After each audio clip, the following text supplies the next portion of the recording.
Why, hello, my loves, and welcome back to Spook Manor. I've had quite an interesting week, to say the least, for you see, I received a very special invite from none other than the most devious of creatures known to Christian culture. He took me on a journey to hear the mystifying spell of his favorite, and frankly most torturous instrument, played by none other than one of his very own captured souls. To those who live in Georgia, they know the devil loves his fiddle. But it is not Georgia where we traveled to hear his servant play. Rather, it is to Tennessee, where I was introduced to a young Martin Stone, or more commonly known as the Ghost of Fiddler's Rock. It is here where he played for us the sad song of his tragic and untimely death. Would you care to join me as we make our way up the mountain to the land where serpents play?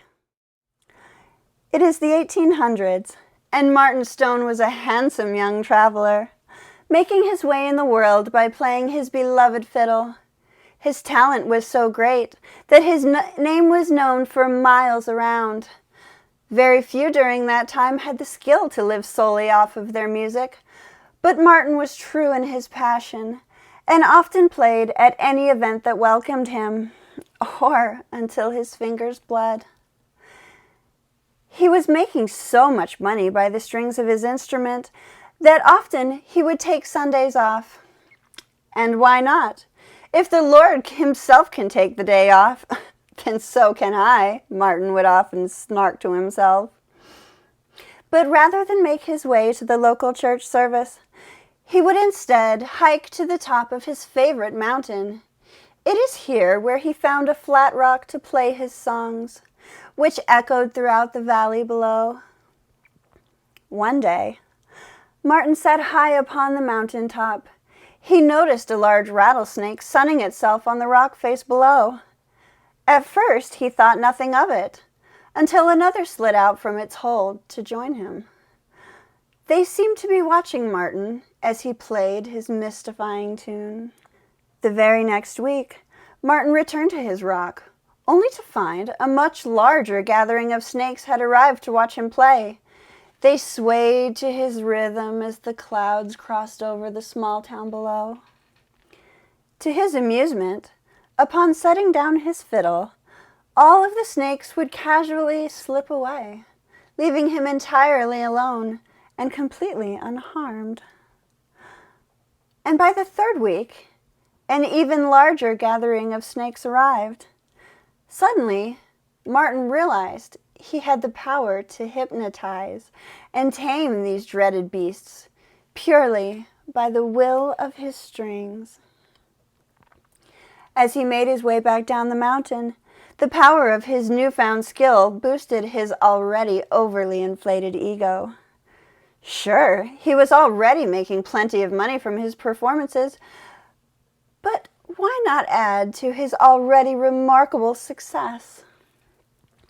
It was then that he decided to use his talent to take the lives of these scaly creatures and sell their hides in the town below.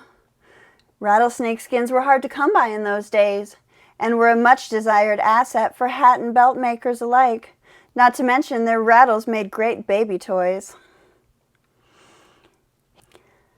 However, he knew the indigenous myths about people who attracted snakes, and replayed the lore in his mind as he prepared to put his devious plan into action. It is believed by many native Cherokee tribes that snake medicine people are very rare, for it takes a special kind of person to survive the rituals involved to become one.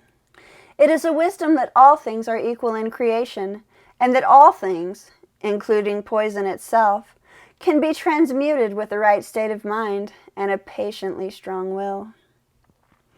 Snake energy represents the fire within us, creativity, sexuality, and is even said to possibly give immortality.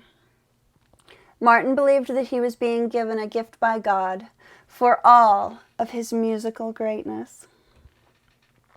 It is easy to be inspired by such stories, for you see, Snake is a powerful medicine indeed, and is the original fuel that brought about the flames of alchemy. Snake is a creature to be honored and not destroyed, for all things have purpose to Grandmother Earth. But there are warnings that come with snake. For if you do not have a fiery heart, the unbreakable inner strength to withstand its fangs, and you do not take the time to transmute its poisons, you will be entirely consumed by its slow burning death dance. Martin took no heed to these warnings, for he already knew of his own greatness and overwhelming success. So upon his return to the mountaintop that Sunday, he brought with him a shotgun and a burlap sack to haul his precious skins. And as he played, dozens of snakes crawled out to watch him. They peacefully danced along to his rhythmic tune in an eerie and natural motion. Once the snakes had become entranced, Martin took to killing these pitiful creatures, who trusted and celebrated him in all of his glory. He killed them, one after another, in a horrifying sunset of blood-soaked treachery. Martin made a small fortune by the death of his most endearing fans, and couldn't wait to return the very next week to unjustly collect more of these valuable scaly corpses. As he made his way back up the Boulder Mountain, he could hear the warnings of the elder Cherokees whispering in his ears. Snake is a creature to be honored, not destroyed. All things have purpose to Grandmother Earth. The strength to withstand its fangs. Time to transmute its poisons. You will be consumed by its fiery death dance. Sweating from his climb to reach his blood-stained rock, Martin set down his shotgun, making sure to set it close within reach in preparation of his deathly plan and disgraceful ambush. With hot anticipation, he put his fiddle to his chin and began to play. Hundreds of rattlesnakes surrounded him and began to dance seductively like flames. Only something was different this time. Something that Martin could not understand. There was fire in the serpent's eyes, and their unearthly dance captured Martin's mind. He could not pull his eyes away and was quickly induced by their hypnotic gaze. He no longer had control of his body, and he could not stop playing as the snakes began to strike him with their sharp and dripping fangs. One after another, hundreds and hundreds of strikes took Martin's body to the ground, and all that could be heard down in the valley below were the sounds of Martin's deathly screams, playing in harmony with his fiddler's song. When Martin could not be found after searching the village and surrounding forest, several brave men scaled the mountains in hopes of finding their beloved musician. The sight of his corpse was unlike anything they had ever seen. There he lay, shotgun unused by his side, and his infamous fiddle on the other. Why Martin did not use his gun, the villagers will never know. But the truth is well known by the indigenous peoples of the land, who honor and respect the powers of the serpent's fiery energy and the sacred medicine that it holds. Despite a Christian burial in the cozy little churchyard below, it is believed by the locals that his spirit continues to reside upon the mountaintop, where he sold his soul to the devil for greed, by way of a senseless act and a murderous rampage against God's sacred creatures. It is said that if you dare to seek Snake's medicine power, or the ghost of Martin Stone, and are brave enough to find your way up Fiddler's Rock, be aware of the challenges you may be imposing upon yourself. For if you do not fear Snake's mesmerizing gaze, I suggest you take warning from the locals below, who to this day often speak of hearing the poor greedy man playing the sad fiddler's song in the midst of the Smoky Mountains above.